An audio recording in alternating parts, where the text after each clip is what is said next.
Assalamu alaikum und hallo allerseits. Heute in diesem Video möchte ich den Fokus auf das Gebet, die Liebe zum Gebet und die Konzentration im Gebet setzen. Das Video richtet sich hauptsächlich an all jene, die gerne mit dem Gebet anfangen würden und auch an jene, die zwar schon beten, aber irgendwie nicht richtig bei der Sache bleiben können. Monat Ramadan steht kurz bevor und jetzt ist eigentlich der perfekte Zeitpunkt, um den Fokus auf das Gebet zu setzen und unser Gebet zu verbessern und damit inshallah auch die Verbindung zu Allah zu stärken. Und dann mit einer gestärkten Verbindung inshallah in den Monat Ramadan starten. Also reden wir heute über 4 praktische Tipps, um diese Verbindung im Gebet zu stärken und um die Konzentration im Gebet zu verbessern. Der erste Aspekt ist tatsächlich, uns klar zu werden, vor wen wir uns eigentlich im Gebet stellen und vor wem wir im Gebet stehen. Wir stehen vor dem Barmherzigsten, vor dem Gütigsten, vor dem Allwissenden, vor Allah. Wir stehen vor demjenigen, der uns alles geschenkt hat, was wir auf dieser Welt haben. Er hat uns unser ganzes Dasein geschenkt. Und wenn wir einen Menschen kennen würden, der so viel für uns getan hat, uns mit so viel Liebe, Gnade, Güte, Barmherzigkeit begegnen würde, mit dem würden wir doch unglaublich gerne Zeit verbringen wollen. Und mit dem die Zeit zu verbringen, diese Zeit würden wir doch anstreben und wir würden uns doch danach sehnen, mit diesen Menschen Zeit zu verbringen.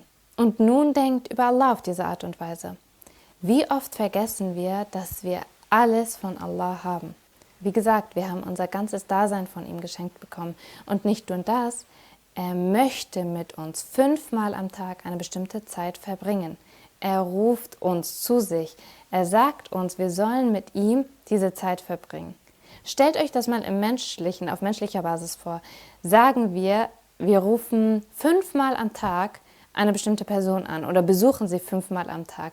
Früher oder später wäre das wirklich anstrengend für diese Person oder es würde sie sogar nerven. Aber Allah nicht. Er möchte, dass wir uns an ihn wenden und mit ihm über alles, was uns bedrückt, alles, was uns glücklich macht, über alles mit ihm reden.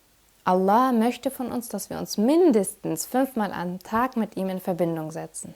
Doch damit das Gebet seine volle Wirkung entfalten kann, muss es pünktlich gebetet werden. Das ist einer der Wege, um innerlich gesund zu werden, das 5-mal tägliche Ritualgebet. Das Gebet ist wie Sauerstoff. Das Gebet wirkt auf das Herz so, wie der Sauerstoff sich auf den Körper auswirkt.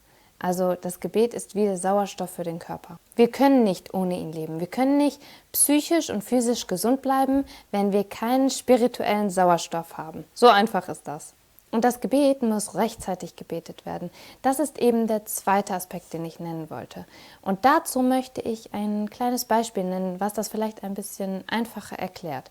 Wenn euch ein Arzt eine Tablette verschreibt, die ihr 3-mal täglich nehmen müsst, um gesund zu bleiben, dann würde jeder von uns daran denken, dass diese Tablette zur richtigen Zeit zu nehmen, weil es uns wichtig ist, gesund zu bleiben. Allah hat uns auch etwas gegeben, um unsere Seele gesund zu halten, und zwar das 5-mal Gebet am Tag. Darum fällt es uns so schwer, dieses Rezept von Allah einzuhalten.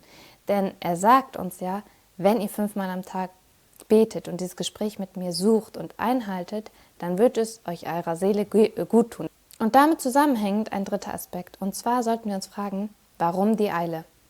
Immer wenn wir beten oder oft wenn wir beten, haben wir auf einmal diese Eile. Okay, ganz schnell ganz schnell das Gebet und dann habe ich es, okay, ich habe es noch zur richtigen Zeit gebetet, jetzt habe ich die Pflicht hinter mir. Wir müssen darüber nachdenken, was bringt uns zu dieser Eile. Oft haben wir immer den Gedanken, okay, wenn ich gebetet habe, dann möchte ich noch das tun, dann muss ich das erledigen, dies tun, dahin fahren, mich mit derjenigen treffen und diesen Plan noch einhalten und so weiter. Und wenn wir wirklich darüber nachdenken, dann sind das doch immer vergängliche, diesseitige Dinge, die uns zu dieser Eile antreiben. Und dabei sollte es eigentlich genau andersrum sein. Wir sollten es eilig haben, zum Gebet zu kommen und wir sollten uns die Zeit und Ruhe für das Gebet nehmen. Denn das ist etwas für unser Jenseits und das ist etwas, was nicht vergänglich ist, dieses Gespräch mit Allah und diese Wirkung, die es auf uns haben kann. So können wir also versuchen, vor jedem Gebet uns zu fragen, warum diese Eile und dann vielleicht ein bisschen mehr zur Ruhe kommen. Der 4. Aspekt, den ich nennen wollte, ist, über Allahu Akbar nachzudenken. Wir beginnen unser Gebet mit Allahu Akbar und im Laufe des Gebetes kommt immer wieder Allahu Akbar, Allahu Akbar. Und Was bedeutet einmal Allahu Akbar? Allahu Akbar bedeutet, Allah ist der Größte. Und wenn wir ein bisschen über diese Aussage oder über diese Worte nachdenken, dann kann das, sogar wenn wir mehr darüber nachdenken, wirklich unser ganzes Leben, aber auch unser Gebet verändern. Und ein kleiner Vorschlag, um die Konzentration vielleicht im Gebet ein bisschen zu stärken, ist, dass Allahu Akbar sozusagen als Meilenstein genommen wird.